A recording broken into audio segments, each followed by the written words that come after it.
తెలంగాణ ప్రజలందరికీ very good morning. Jubilee Hills ఉప ఎన్నికకు సంబంధించి ఇంకా ఒక్కరోజు మాత్రమే సమయం ఉన్నది. ఇవాళ 9వ తేదీ, రేపు 10, ఎల్లుండి 7 గంటల నుండి జూబ్లీహిల్స్ ప్రాంతంలో పోలింగ్ జరుగుతుంది. కాబట్టి ఈరోజు మనం చేస్తున్న ఈ వీడియో అత్యంత ముఖ్యమైన వీడియో. ఇది మన బీసీలు ఆలోచించవలసిన వీడియో, ఎస్సీలు ఆలోచించవలసిన వీడియో.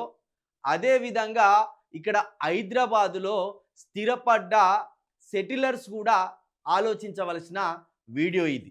ఈ వీడియోలోనే ఒక సిద్ధాంతం ఉంటుంది, ఈ వీడియోలో ఒక భావజాలం ఉంటుంది అనేది ముందుగా చెప్పదలుచుకున్నా.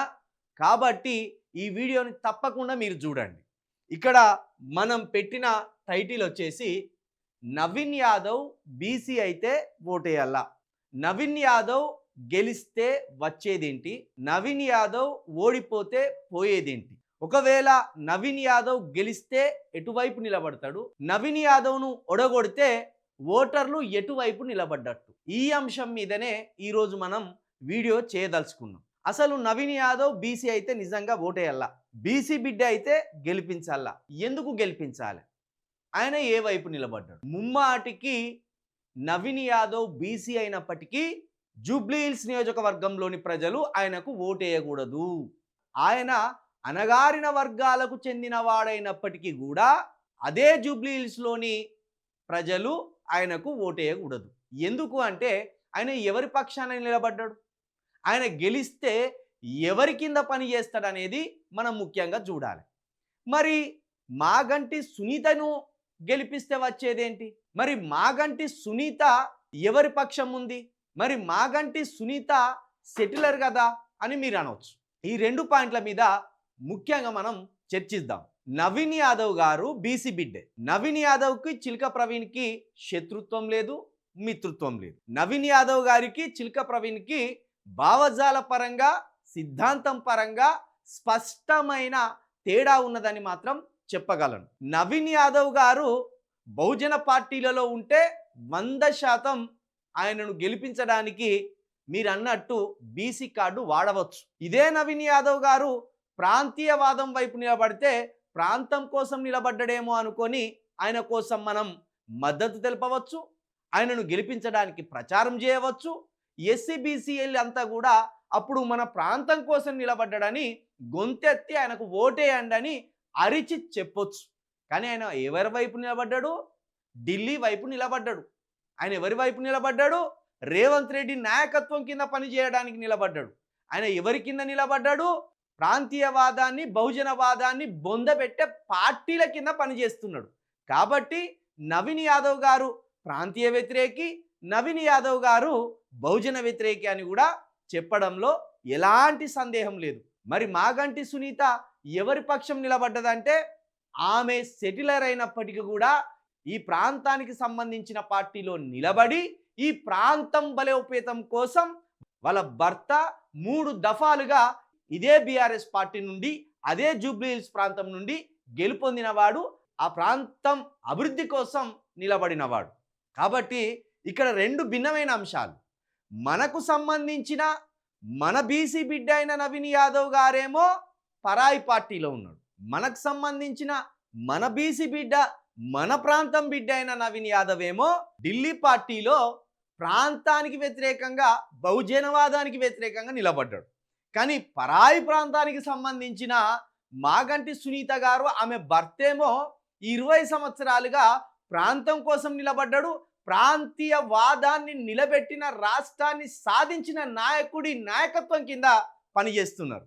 కాబట్టి ప్రాంతం బలంగా ఉండాలంటే మన పార్టీలు బలంగా ఉండాలి, ప్రాంతంలో బహుజనవాదం బలంగా ఉండాలంటే మన బీసీ నాయకులు, మన ఎస్సీ నాయకులు బలంగా ఉండాలి. మరి ఇప్పుడు అక్కడ పోటీ చేస్తున్న పార్టీలు ఏం పార్టీలు?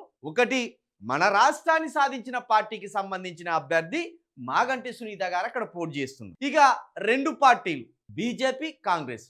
ఈ 2 కూడా తెలంగాణకు వ్యతిరేకమైన పార్టీలు, తెలంగాణ వాదాన్ని దెబ్బతీయాలని చూస్తున్న పార్టీలు, తెలంగాణ నాయకత్వాన్ని దెబ్బతీసి తెలంగాణ ప్రాంతాన్ని వాళ్ళ గుప్పిట్లోకి లాక్కోవాలని చూస్తున్న పార్టీలు. కాబట్టి ఇప్పుడు మనం ఎవరికి ఓటేయాలి? ఎవరి పక్షాన జూబ్లీహిల్స్ ప్రజలు నిలబడాలి, ఎవరికి ఓటేస్తే జూబ్లీహిల్స్ లోని ప్రజలు వాదాన్ని నిలబెట్టిన వాళ్ళు అవుతారు, ప్రాంతాన్ని బలంగా నిలబెట్టిన వాళ్ళు అవుతారు అనేది ఆలోచించుకోవలసిన సమయం ఆసన్నమైంది. నాకు నవీన్ యాదవ్ గారు అంటే వ్యక్తిగతంగా వ్యతిరేకత లేదు, వ్యక్తిగతంగా శత్రుత్వం లేదు. కానీ భావజాల పరంగా మాత్రం నేను 100% నవీన్ యాదవ్ గారిని వ్యతిరేకిస్తా, నవీన్ యాదవ్ గారిని విభేదిస్తా. ఎందుకంటే నేను ప్రాంతీయవాదిని, నేను బహుజనవాదిని. ప్రాంతీయ పార్టీలు బలంగా ఉండాలని కోరుకునేవాడిని, బహుజన పార్టీలు బలంగా ఉండాలని కోరుకునేవాడిని. ఈ రెండు వాదాలను మాత్రమే నేను విశ్వసిస్తా, ఈ రెండు వాదాల మీద మాత్రమే పనిచేసే వాళ్ళను ప్రోత్సహిస్తా, ఈ రెండు వాదాల మీద కొట్లాడే వాళ్ళ కోసం నేను ఖచ్చితంగా గొంతెత్తి మాట్లాడతా, వాళ్ళకు నా వంతు మద్దతిస్తా. గతంలో 2014లో తెలంగాణ రాష్ట్రం ఏర్పడినప్పుడు తొలి ముఖ్యమంత్రిగా కల్వకుంట్ల చంద్రశేఖరరావు గారు నర్మగర్భంగా ఒక గొప్ప సందేశాన్ని ఇచ్చింది. అది ఏం సందేశం అంటే తెలంగాణలో కూడా తమిళనాడు తరహా రాజకీయాలు రావాలని ఆయన ఒక గొప్ప సందేశాన్ని ఇచ్చిండు. అంటే తెలంగాణలో తమిళనాడు తరహా రాజకీయం అంటే ఏంటిది? తమిళనాడు అనేది ప్రాంతీయ పార్టీల నాయకత్వంలో అభివృద్ధి చెందుతున్న ఒక రాష్ట్రం. అక్కడ జాతీయ పార్టీలకు అసలు అవకాశం ఇవ్వరు. జాతీయ పార్టీల నుండి పోటీ చేసే వారిని తరిమి ఓడగొడతారు. ఇక్కడ కూడా అలాంటి రాజకీయాలే రావాలి, ఇక్కడ కూడా అలాంటి నాయకత్వాలను అభివృద్ధి చేసుకోవాలని కేసీఆర్ గారు 10 ఏళ్ల ముందే ఒక గొప్ప సందేశాన్ని ఇక్కడి నాయకులకు కావచ్చు, ఇక్కడి ప్రజలకు కావచ్చు ఇచ్చిన విషయాన్ని మనం మర్చిపోవద్దు. ఈరోజు తమిళనాడు మాత్రమే కాదు, మన పక్కనున్న ఆంధ్రప్రదేశ్ కూడా ప్రాంతీయ పార్టీలతోటి, ప్రాంతీయ నాయకత్వంతో ముందుకు పోతుందనేది మనం అర్థం చేసుకోవాలి. అక్కడ బీజేపీని, కాంగ్రెస్ను బొందబెట్టిళ్ళు ఆంధ్రప్రదేశ్లో. అక్కడ జనసేన పార్టీ, అదేవిధంగా వైఎస్ఆర్సీపీ పార్టీ, అదేవిధంగా తెలుగుదేశం పార్టీ, ఈ 3 పార్టీలే అక్కడ రాష్ట్రాన్ని పాలిస్తుంటే ఈ 3 పార్టీల నాయకులే అక్కడ రాజకీయాన్ని చక్రం తిప్పుతుంటారనేది కూడా మనం గమనించవచ్చు. మరి మన తెలంగాణలో ఎక్కడో ఢిల్లీ పార్టీలైనా బీజేపీ ఇక్కడ చిచ్చు రాజేయాలని చూస్తుంది, ఎక్కడో ఢిల్లీ పార్టీలైనా కాంగ్రెస్ చిచ్చు రాజేయాలని చూస్తుంది. మీరు ఇంకో మాట అనొచ్చు, మనది భారతదేశం కదా, మనమంతా భారతీయులం కదా, మనది యూనియన్ ఆఫ్ ఇండియా కదా అని మీరు అనొచ్చు. నిజంగా యూనియన్ ఆఫ్ ఇండియా అనే ఒక భావజాలాన్ని, ఒక సిద్ధాంతాన్ని, ఒక విషయాన్ని ఈ కాంగ్రెస్ పార్టీ, బీజేపీ పార్టీ పాటిస్తున్నదా? ప్రాంతాల యొక్క ప్రాధాన్యతను, ప్రాంతాల యొక్క ఆచారాలను, ప్రాంతాల యొక్క పండుగలను, ప్రాంతాల యొక్క ప్రాధాన్యతను ఈ కాంగ్రెస్ పార్టీ, ఈ బీజేపీ పార్టీ విశ్వసిస్తుందా, గౌరవిస్తుందా? మన ప్రాంతంలోని మన ప్రజల ఆచారాలను ఈ రెండు పార్టీలు గౌరవిస్తున్నాయా? గౌరవించడం లేదు. వాళ్ళు అనుకునే సిద్ధాంతాలను ఈ రాష్ట్రాలలో విస్తరించాలని చూస్తున్నారు. వాళ్ళు అనుకుంటున్న ఉత్తరప్రదేశ్, గుజరాత్, రాజస్థాను, ఢిల్లీ ఈ సిద్ధాంతాలను ఈ ప్రాంతాలలో విస్తరించి ప్రాంతీయ స్వరూపాన్ని దెబ్బతీయాలని చూస్తున్నారు, ప్రాంతీయ నాయకత్వాన్ని దెబ్బతీయాలని చూస్తున్నారు, ప్రాంతీయ ఆచారాలను, సంస్కృతులను, సాంప్రదాయాలను మొత్తాన్ని వాళ్ళు చిన్న భిన్నం చేయాలనుకుంటున్నారు. కాబట్టే ప్రాంతం బలంగా ఉండాలంటే ప్రాంతీయ నాయకత్వం బలంగా ఉండాలి.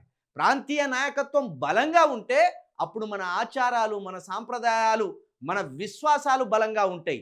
అది బలంగా ఉండాలంటే మన ప్రాంతం కోసం నిలబడ్డ అభ్యర్థులను గెలిపించవలసిన అవసరం ఉంటుంది. కాబట్టి నేను ఒక్కటే చెప్పదలుచుకున్నా, ఇక్కడ బీసీ బిడ్డ, ఇక్కడ దళిత బిడ్డ, ఇక్కడ ఎస్టీ బిడ్డ, ఇంకో రావు బిడ్డ, ఇంకో రెడ్డి బిడ్డ, ఇది కాదు.